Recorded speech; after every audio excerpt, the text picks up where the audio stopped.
Guten Tag, mes amis, c'est moi. Das ist Dieter, yeah. So this could be called for the fans of Turner Classic Movies. Hollywood Dieter story time. All right. Respect to, what is it, Eddie Muller? I like your stuff. I like your film noir. I love it. So those of you who get TCM, check out Eddie Muller and some of the great film noir stuff. Back in the day when men were men and pigs were nervous, as we say in Saskatchewan. So anyway, this is called... Hey! My zipper lighter doesn't work. It's called My Zipper Lighter Doesn't Work. All right. All right. So, Data's not what I call a fame whore, but the reason I'm posting this is not guitar related. My channel isn't just about guitar stuff. I worked in the film business around 2000, so that's 23 years ago. I worked for 2 years and I worked on 58 films. And I was a cook. I'm not going to call myself a chef, but whatever. If you see film credits, you'll see, you know, catering provided by so-and-so, or company I worked for a time was called Starcraft in Toronto. Or it's called craft service. So these are the people that feed and water these film crews.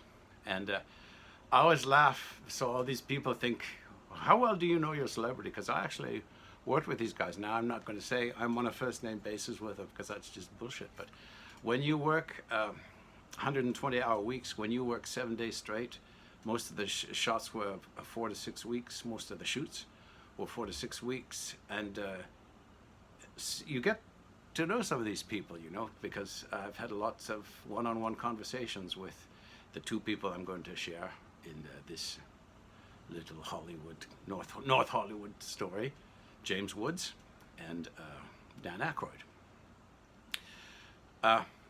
Super guys. And I'm going to tell you why. I worked on this thing, and I just pulled this up. I worked on this thing called Dirty Pictures. You can check it out. It's a James Woods film. It was filmed in 2000 here in Toronto. And I was called in as kind of a troubleshooter, because the people who knew me knew that I didn't care. I worked on 58 films, probably with close to 200 well-known actors, and I don't have one autograph, because I just treated them like people, because they were there to work, and that's what they wanted. You know, they'd ask for a sandwich or whatever. All right, so I was called in on the third day of the James Woods movie because he got food poisoning from the people or person who was serving him before. And he was really upset. And he was livid, and rightly so. How can you serve bad food to somebody? It's just unacceptable. So I was called in, and then on about the third day, James himself came with his little, I think he had a, correct me if I'm wrong, those who know James really know him.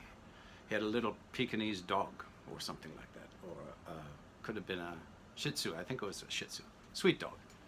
And so he came and he said, you know, it's a food truck, right? And he had steps. He says, can I come in with my dog? I said, of course you can. Yeah, you know, I'm here to serve you. So he had me make him, I think, a club sandwich with turkey and stuff. And he said, you know, you're the guy that's been cooking for the last 3 days. I said, yeah. He said, you make really good food. I said, thank you very much. So anyway, we just started talking. And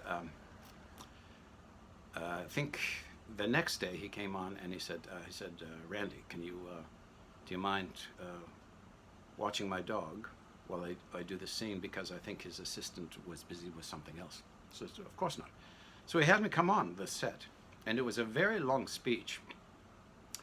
If you see it in the movie, it's probably 3 minutes where he's just doing this kind of speech, and there are lots of extras there. And man, the guy's a pro.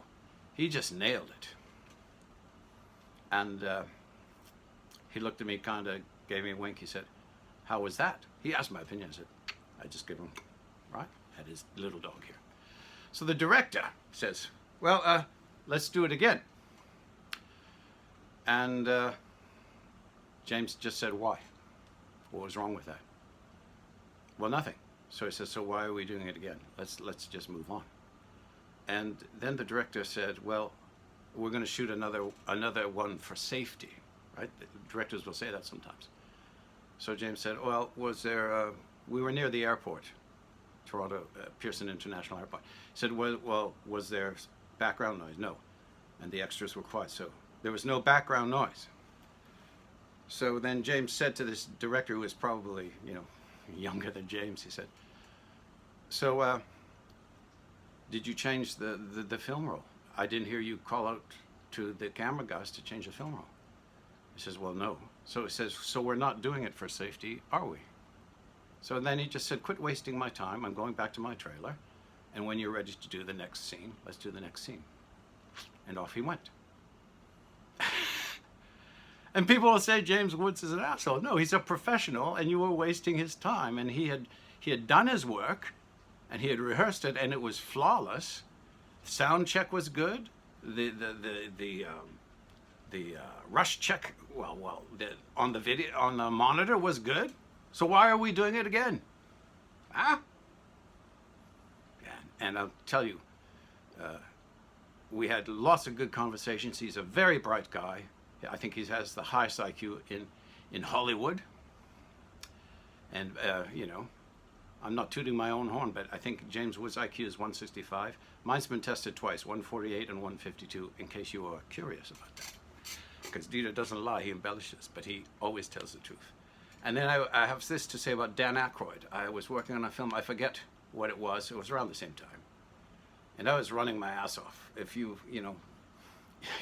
looking after between 60 and 80 people a day for 14 hours, you're running all the time. And I loved it, but I was exhausted. I was exhausted after every film. So Dan Ackroyd calls me into his trailer. He says, excuse me, I'm sorry, I don't know your name. Come here. So I came in, and I thought maybe something was wrong, because this was the first time I'd seen him. I knew he was he was, I think, the producer as well, and he had just invested in a winery. He says, no, come here. I said, is something wrong, Mr. Ackroyd? He said, no, sit down. He said, I've been watching you. You've been running your ass off for 3 days straight. Just sit down. And then I had a walkie with me all the time, right? Because I'm running around giving people cappuccinos, making sandwiches, doing this kind of stuff, And the second AD called for something, and I said, this is what Dan did. He's a big guy. He grabbed it. He said, this is Dan. For the next 10 minutes, just leave this guy alone. And she was shocked. So he said, turn it off. So Mr. Ackroyd turned off my walkie. I says, yeah, I have some wine. Let's have it. And he opened it, and we sat there and drank half a bottle of red wine, and he talked a bit about the film and just life in general. So, two super guys that I actually have personal experience with. So, when I see all these people saying, "Wow, this guy's," yeah, well, some people have called James Woods an asshole. I think he's a brilliant actor, and these people who think they know people and are making all these shit comments about them, like, really? Not Dieter's experience. I thought some of you might enjoy that. Dieter's in. Have a good day.